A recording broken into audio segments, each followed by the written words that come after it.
Right. Hi, everyone. My name is Tracy Steinricken, and I'd like to welcome you to the first Australasian Mycological Society virtual seminar for 2023. I would like to begin by acknowledging the Yagambeh, Turrbal and Yagara people who are the traditional owners of the land on which I live and work, and I recognise their continuing connection to land, water and culture, paying my respects to their elders past, present and emerging. So I'd like to introduce you to Carlos Aguilar.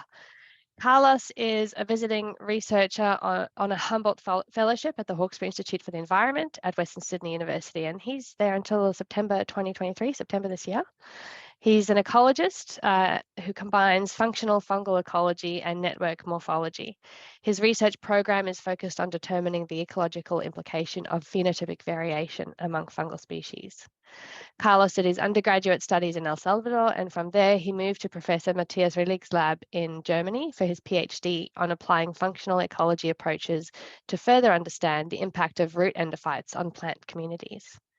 In his current postdoctoral position, he focuses on how spore and mycelial network traits change along environmental gradients. Carlos works closely with Jeff Powell at Western Sydney University and Professor Otto Askainen at the University of Jyväskylä in Finland.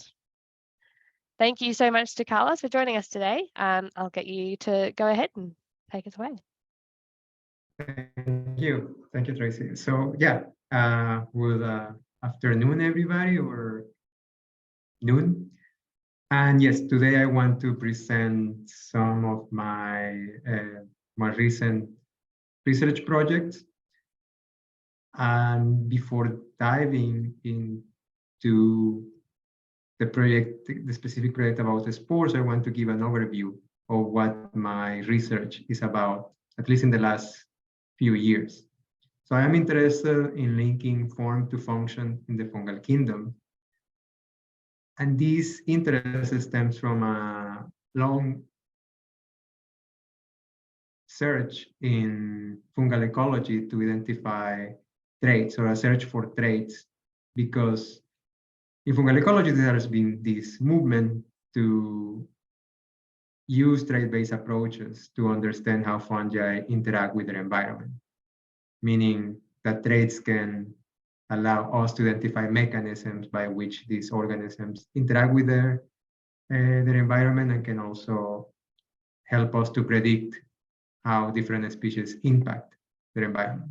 So this has been a recurrent topic among fungal ecologists. I have some pieces on this from 2000, as back as 2014, but since then, this is every now and then there is this calls that we need in fungal ecology to shift to a trait-based approaches. For me personally, the way I envision the use of trait-based approaches is in an ideal world. So this is where the long-term goal is that we would have enough trait data to understand or to disentangle what are the saprotrophic functions and what are the symbiotic functions. So in this cartoon, what I have here is a case where we will have information on trait A, trait B, and trait C, or as many traits as possible. And this will tell us, okay, these are fungi that are at the saprotrophic end, and these are the symbiotic end.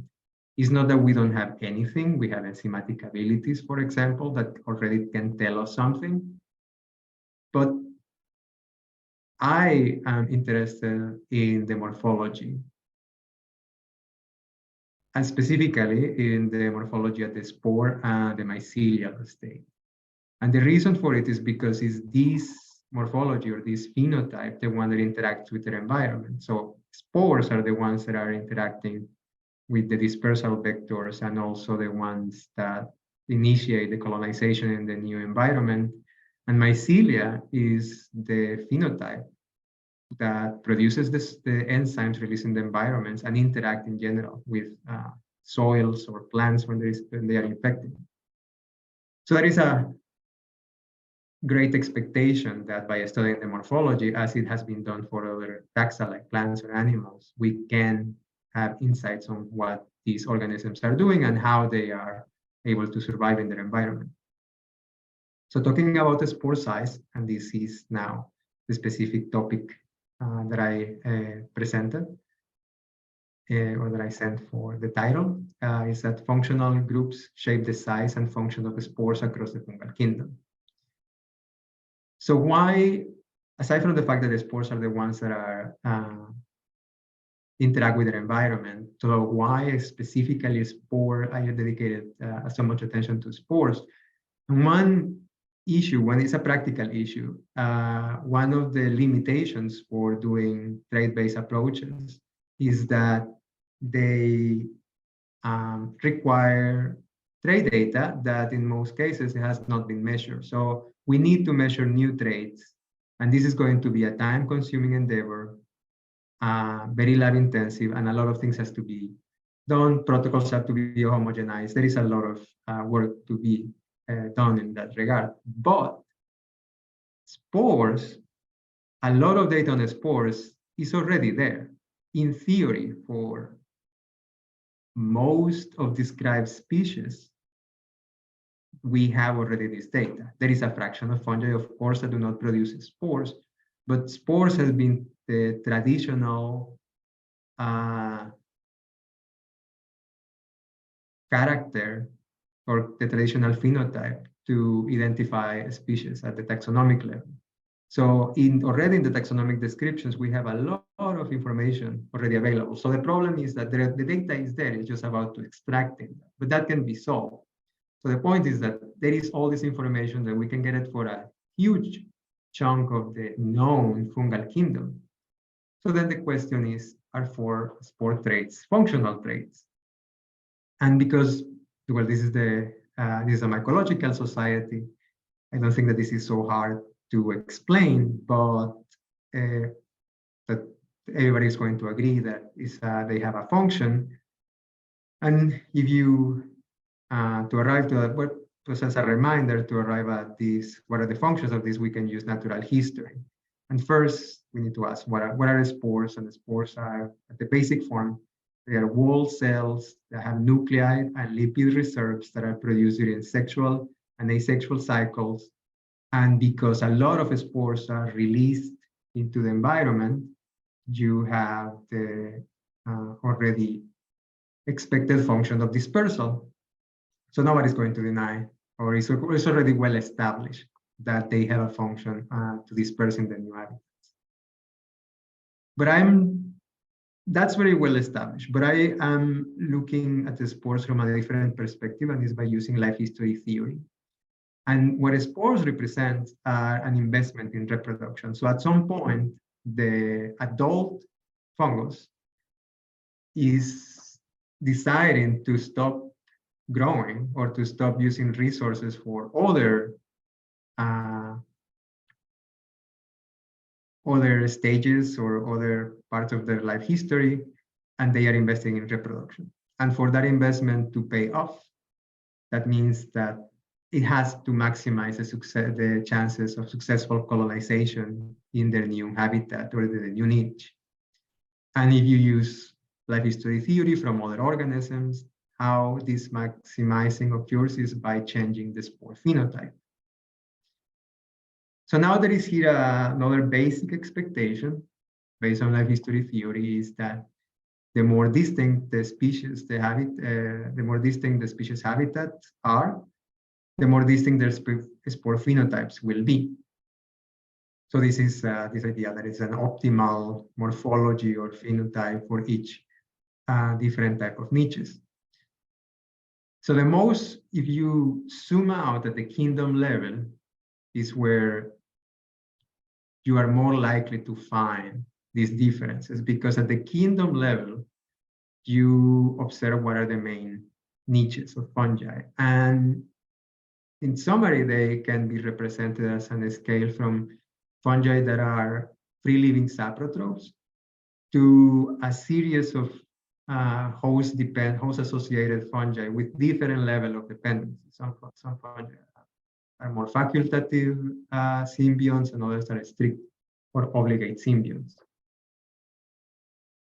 So here the cartoon here, or the expectation is that as fungi transition from the free living stage to a host dependent stage or to different hosts, the spores should change. And here is depicted as these differences in color. So the idea is that transitions in the niches should be reflected in transitions in the spore traits. So specifically, we tested two hypotheses. And the first one is that as fungi shifted from the free living to a symbiotic stage, their spore sizes would change as well. In which direction? For all the different types of symbiosis fungi form, we don't know. But for one specific one, which is symbiosis towards plants, which is the most common type of host for fungi, we tested specifically whether shifting from free living or from less host dependent to highly host dependent will increase your spore size. The logic for this comes from some hypotheses that are found in plant pathology, where it is assumed that for some plant pathogens, if you are a facultative pathogen, you do not require, or you don't need to deal with a healthy host immune system, and you need less energy, therefore, to initiate the infection because you are only affecting weakened individuals. But for highly specialized fungi that do need to interact with a host immune system, you need more resources because you are obligated on the host. That means that all the resources, as an adult, you need to engage in symbiosis, but starting that symbiosis requires energy. And all that energy will be stored in the spore at the very beginning. So you would benefit, in theory, from having larger spores. So how we do this, the data collection, as I mentioned, all the data is already in taxonomic databases. So with some colleagues, we developed these, we extracted data from databases that contain the text of taxonomies like Mycobank, and then we're using image processing, text recognition algorithms. We extracted the data and transformed it into a format where it can be coupled with existing databases on function.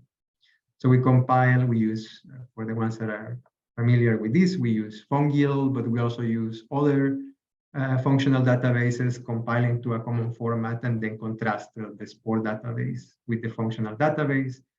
And once we have the data, we use phylogenetic regressions to test our hypothesis that shifts in spore size should correspond also to transitions in different functions or in different symbiotic stages. What we found first is a large variation in the spore size. It's really interesting to put it at this scale, how all the different things that mycologists have called spores, and what is this range in the spore sizes. And it goes 8 orders of magnitude. And if you consider that the spore is the equivalent of the offspring structure of fungi, this is the same scale, or even more larger scale, than well-studied offspring structures like plant seeds and bird eggs.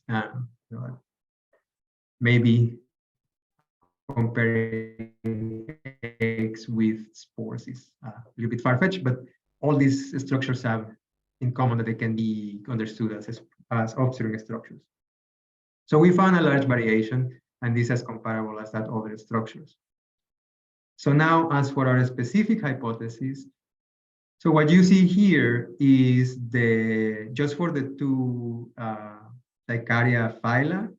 We have data, by the way, on all, and we also did tests for both Dicaria and non-Dicaria groups.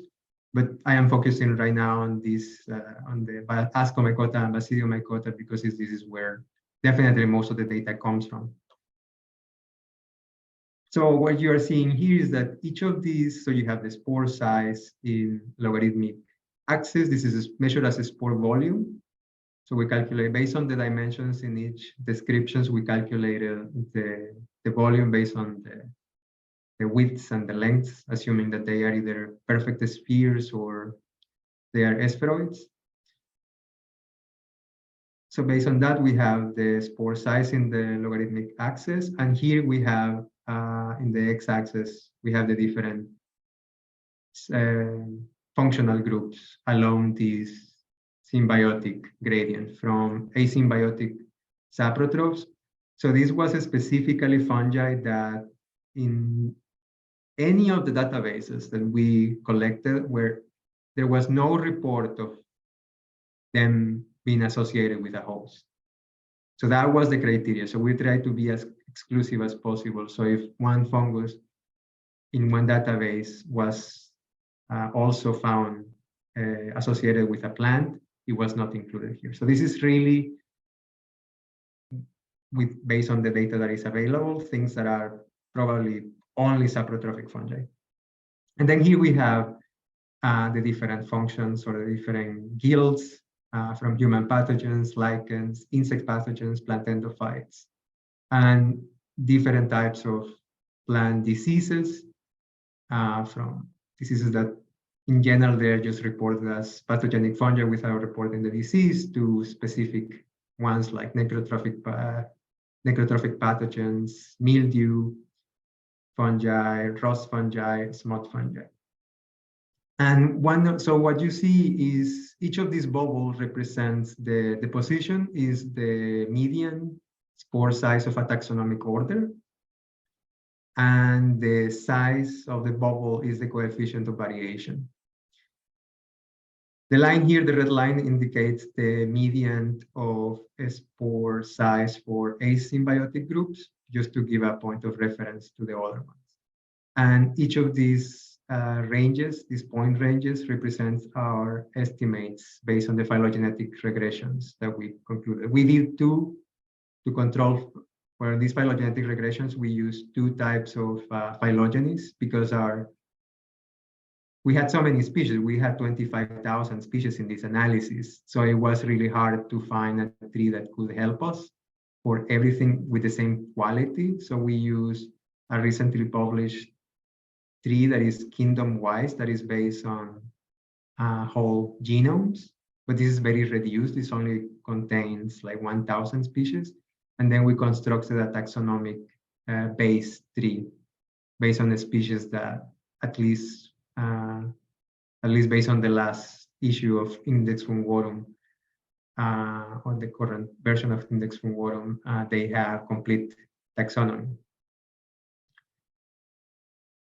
So these are the point ranges that you see here. So what we found is that there were shifts, or there are shifts in spore size along the different symbiotic groups.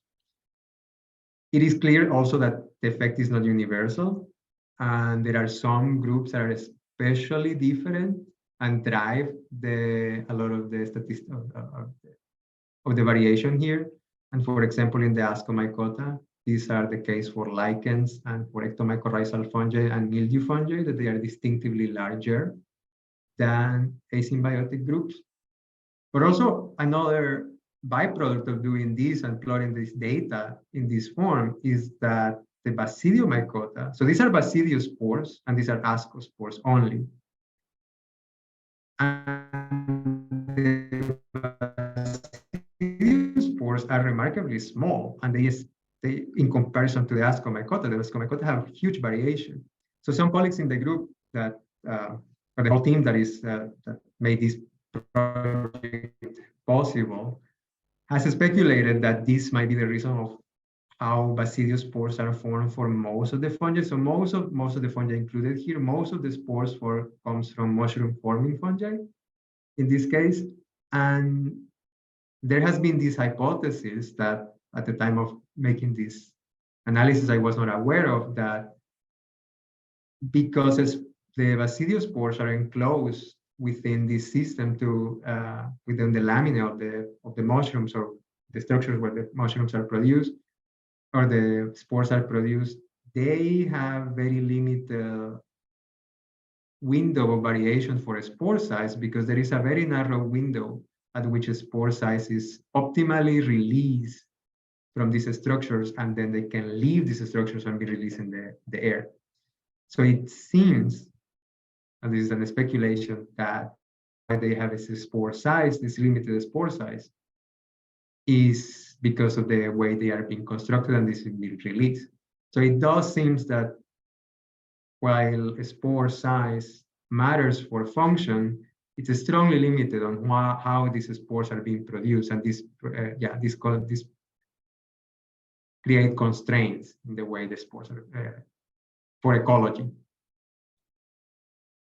We also collected asexual spore data. Here we found more variation.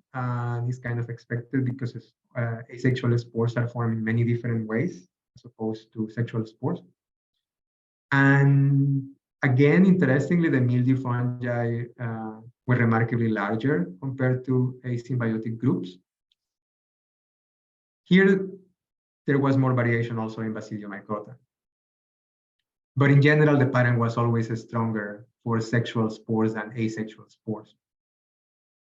Now, for our second hypothesis, that for just focusing on plant-associated fungi, that highly host-dependent fungi should have larger spore size, we did find support for this trend, and it was driven by specifically the mildew and the ectomycorrhizal fungi in the case of Ascomycota, but we did not see any support for Basidiomycota.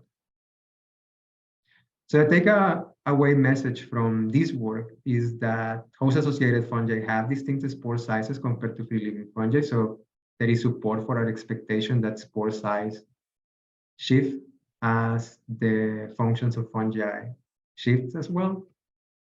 And in the case of plant-associated fungi, there is support for the hypothesis that the more host-dependent the species, the larger the spore is. But it's also clear that this trend is not universal, and that it seems that spore construction mechanisms limit their size and possibly any link to function. Any link to function that is not dispersal. Maybe this is something that I have to add here in the slide.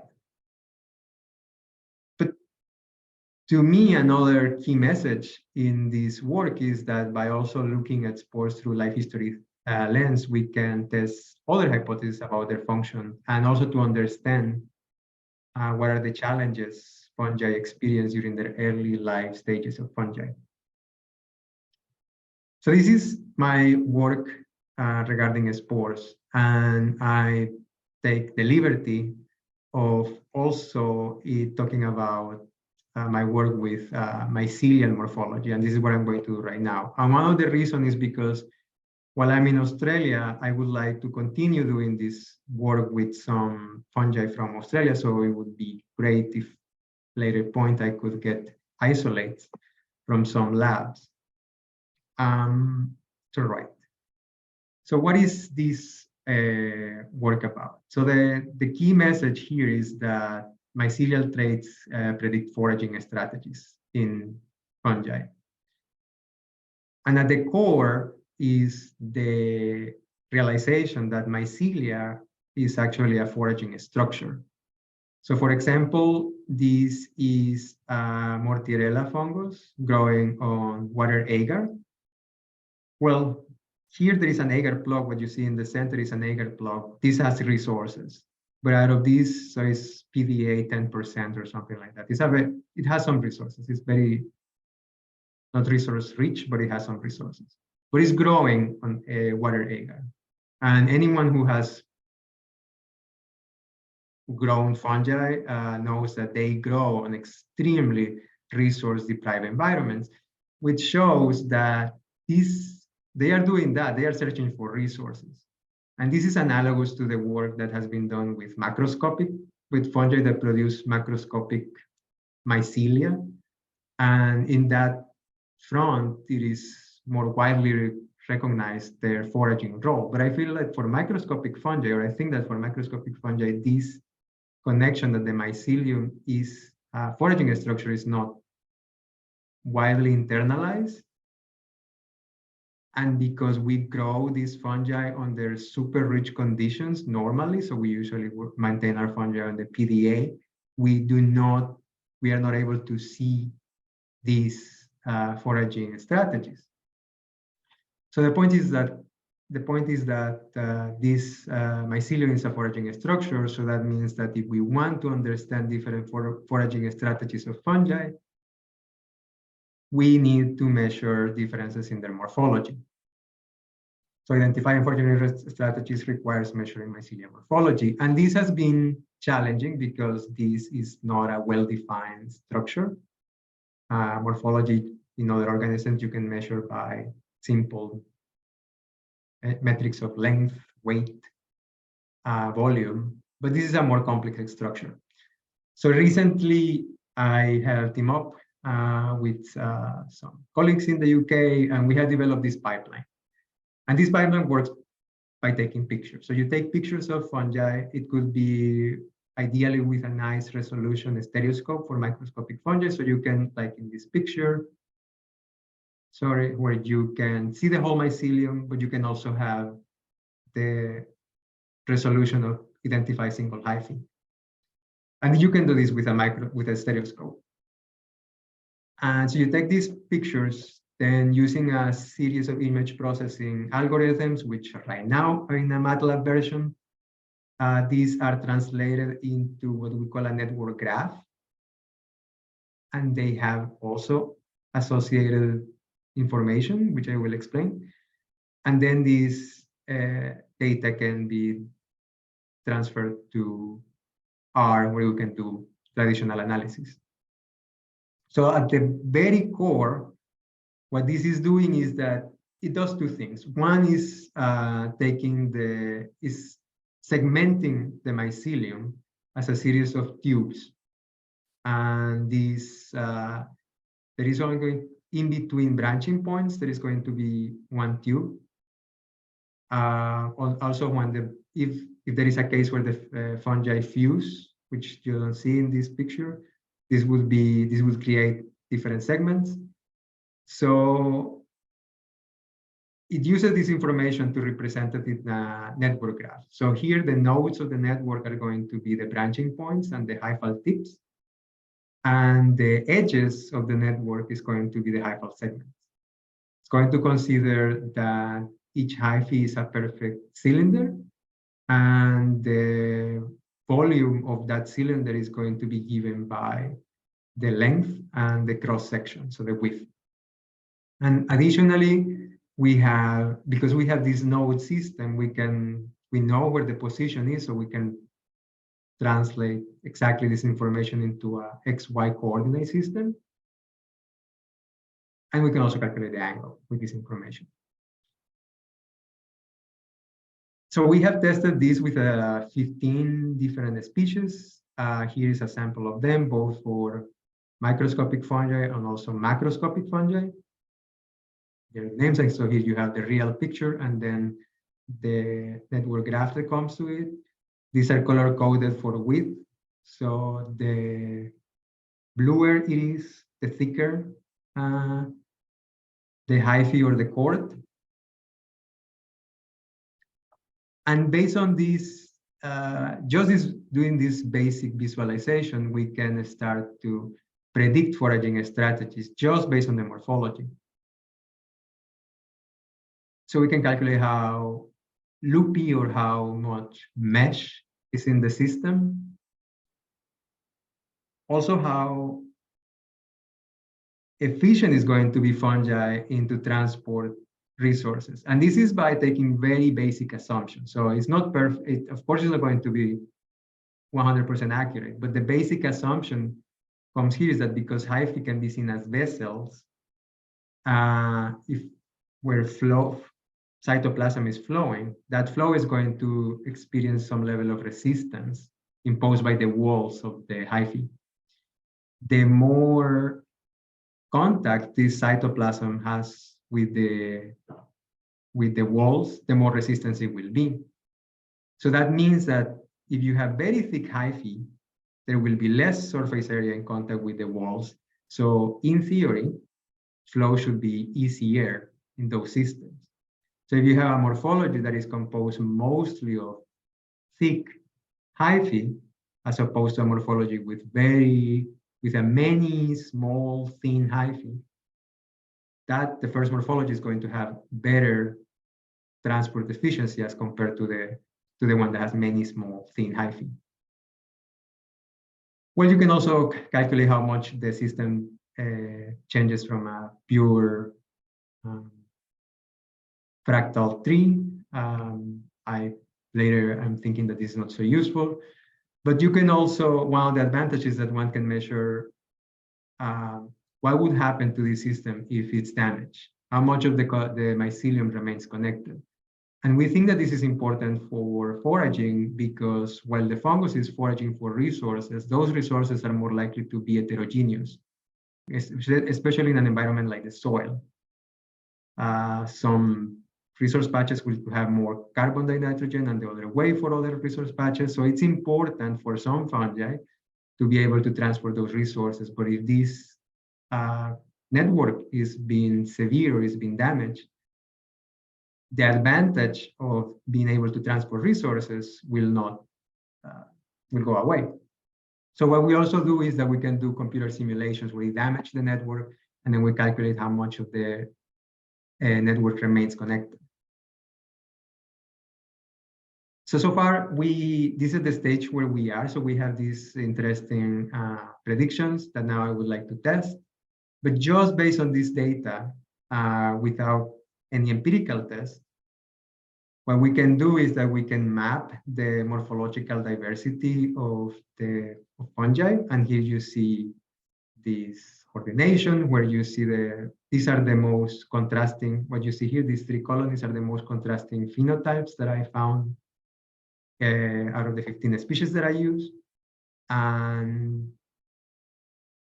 without going into that many details of every single variable, what you observe is the first gradient is a gradient where there are fungi that are, based on our expectations or our predictions, at this end you have fungi that are really good at transport resources. So we call it the fast transport, but they have very low resilience to damage. So that means that if they are damaged, the connectivity is severe very, very soon. You don't need to do that much damage to severe the net to lose complete connectivity. While on the other hand, you have the mechanism where you have slower transport, but you have high resilience to damage.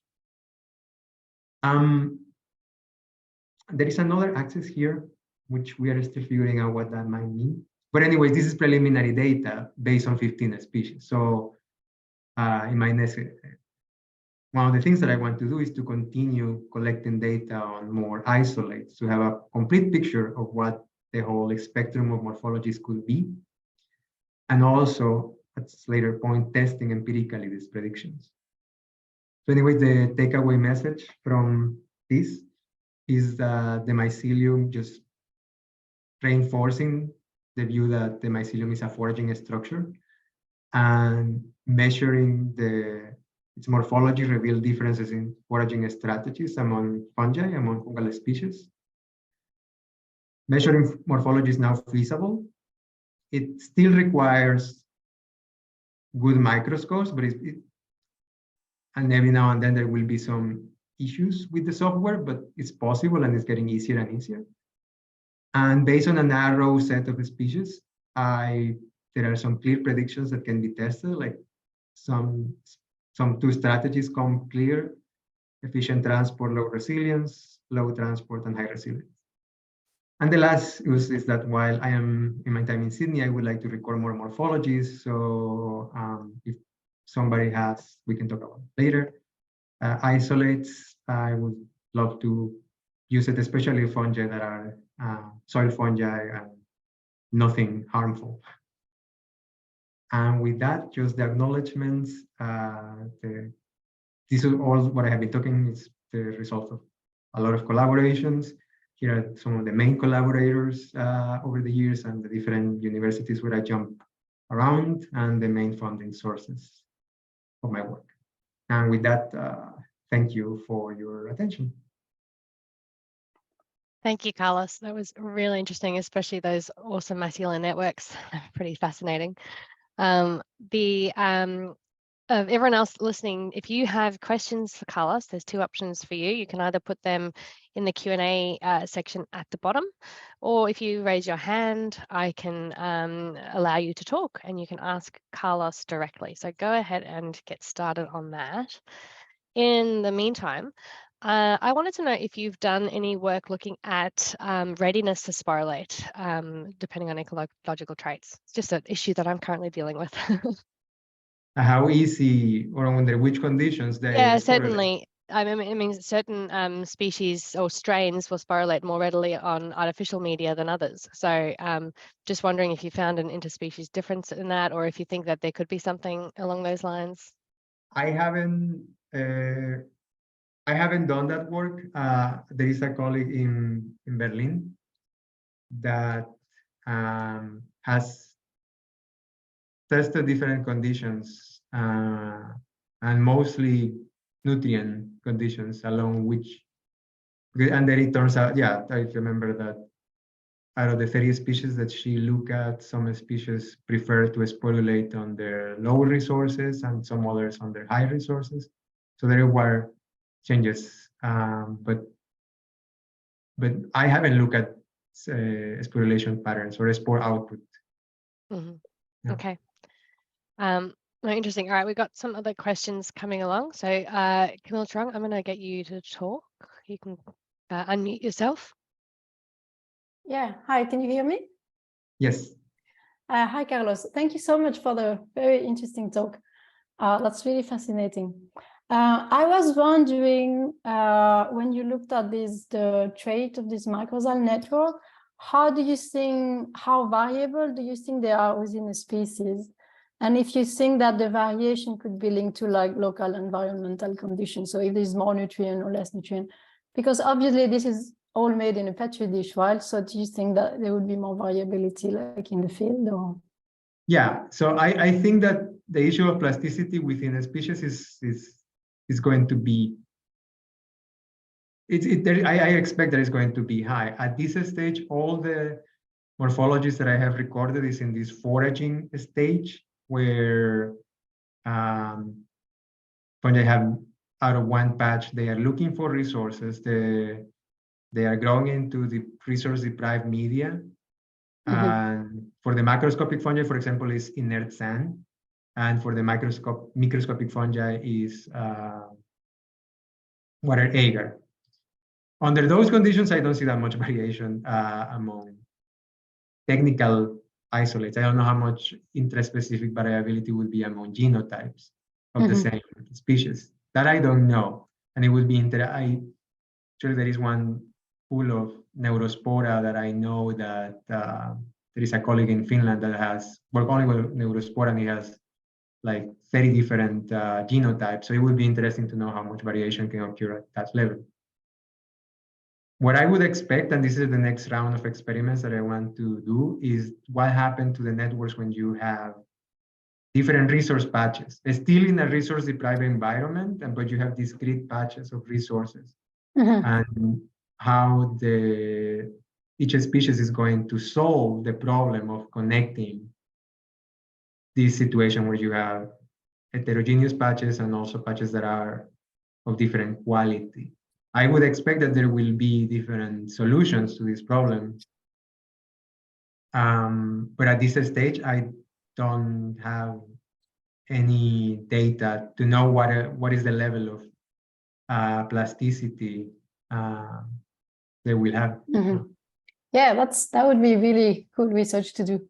Thanks. Yeah. I just wanted to mention that I do a lot of spore measurements for my work, especially the ectomycorrhizal Ascomycetes. So if you're interested or you have a protocol, I'm really happy to like. Yeah, so that would be great. So yeah. I something that I didn't mention is that all this data we are putting into a database. So it will be an open source database of a spore size. So the more data that is in this database, it would the best, and also to contrast the real observations versus what it has been reported into taxonomic descriptions. Yeah. Some of these taxonomic descriptions are old. Mm-hmm. Yeah. Yeah. And Yeah, no, great. Yeah, let's keep in touch. Yeah. Okay. See you. Thanks. Thank you, Camille. Excuse me. All right. So Les Lind has the next question. Are the details of the imaging pipeline available online anywhere? Yes, I should have put the paper, but yes, but the whole, you can download the software. So in the paper, I should link it, or I should send it in the email. You can download the also the statistic the R code for all the statistical analysis, but you can download the software. So this is kind of, it's in a form of an app in MATLAB. So if you have already MATLAB in your computer, you just download the app, install the app in MATLAB, and then you can do the analysis. And there is also associated to that a manual that explains you step by step all the different step by step, how to do the extractions. It requires a little bit patience at the beginning, depending on the quality of your images and what background do you have. So that's the only caveat at this stage, that at the beginning you will need to play. So the way it works is that you have a graphic user interface and testing different, so it has the options of using different image processing algorithms. You can choose different ones, and you choose these ones. At the core is identifying the best algorithms that distinguish hyphae with background. And because from previous experience, each picture is slightly different depending on your conditions, that will take a little bit of time. But once you have it, you can then you can do this really fast. Excellent, thank you. So Jonathan Plett has a question. For mycelial imaging, can you image or analyze fungi that are fluffy when grown in a petri dish? No, if it's a fluffy fungus that is growing on full PDA on very resource-rich media, it's impossible. This works for foraging stages of the mycelium, so when you can still distinguish. As soon as it forms these dense mats of fungi, you cannot get any. No, you cannot use this approach. Yeah, okay. Short answer. Thanks. Christina Birnbaum asks, first she says, great talk. On the first part of your talk, is the available spore data distributed evenly across different fungal taxa, especially functionally different, like pathogens versus symbiotic fungi? And would that affect your results? Yeah, so it's not even distribution. So there are a lot of reasons why it's not evenly distributed. One is just that, how is it, like almost 70 to 80% of all described species are in the Basidio and Ascomycota. So of course, most of the data comes from there. So the Dicaria are really poorly studied, the non-Dicaria, sorry. Then regarding functions, most of the data are in two groups, lichens and plant pathogens. And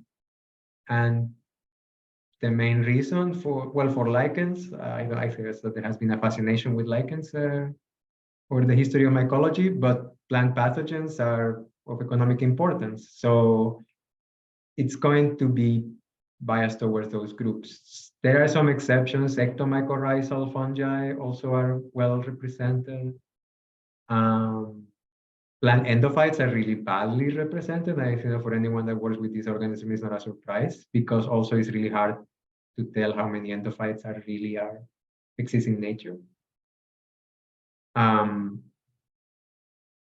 Insect pathogens, I guess it depends. I'm not an expert in that group, so most of the data comes from reviews on insect pathogenic fungi, but I don't know what is the expected diversity in that group and how much we have, whether we have full coverage of those.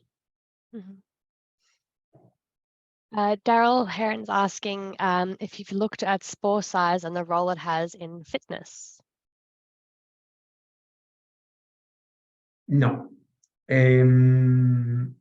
No, in the fitness of the adult, no. For just the specific case of arbuscular mycorrhizal fungi, we did test the trade-off between the spore size and the spore output, assuming that the spore output, so the number of spores produced by a fungus, is a measure of fitness. And this was just based on, this is one of the issues with trying to do this type of basic work, is there is not so much data available. But at least in that case, there is a trade-off, but it's not as strong as one would imagine. Considering also that there is, in that group of fungi, there's huge variation in the spore size, and there are spores that are, you can see them without a microscope, so they are huge. So it's true that the larger spores produce less spores, so you would assume that they have less fitness, at least in terms of reproductive output, but the relationship is not that strong. For other groups, I don't know. Sadia also says, amazing talk. Is there any variation of spore size of fungi depending on healthy versus dieback condition of the host? Have you come along anything related to this? Yeah, so this was actually the inspiration for the second hypothesis, that I haven't found specific data on that, but it might be, it could, I haven't dove that much into the plant pathology literature, but the expectation was that spore, especially for necrotrophic pathogens, that infect healthy individuals, the expectation is that they will have larger spores, because that will they will help them dealing with the host immune system, also with dealing with the structural defenses of the plant. While for pathogens that are more opportunistic or more facultative, that they only affect weakened individuals, I mean, you can be a saprotroph and you can be considered a pathogen. A poorly grown seedling can get infected with a common soil fungi. So in that case, you don't need that many spore reserves. And what is the threshold between being dead tissue and living tissue in those conditions? Yeah, but that's the expectation. And this is what we actually try to test. But we found that only for the mildew fungi, we found that both for asexual and sexual spores, they were way larger. They really stand out compared to other fungi. And I guess we know that some species can switch between different functional roles, like you said, saprotrophs becoming pathogens. Have you noticed any switch between spore size when they do change those functional roles? No. Or is that pretty consistent across species? Yeah, so another pattern that you can see in the results is that there is a lot of variation within certain groups. Mm-hmm. And within endophytes, for example, there are two categories where there is, or two functional groups where there is a lot of variation. One is necrotrophic fungi and the other one is endophytes. And I think that this is expected, and maybe it just shows that these fungi, you need much finer resolution to see potentially these shifts, and yeah, that they can alternate, and maybe this is why you don't find a very strong effect. Yeah. Okay.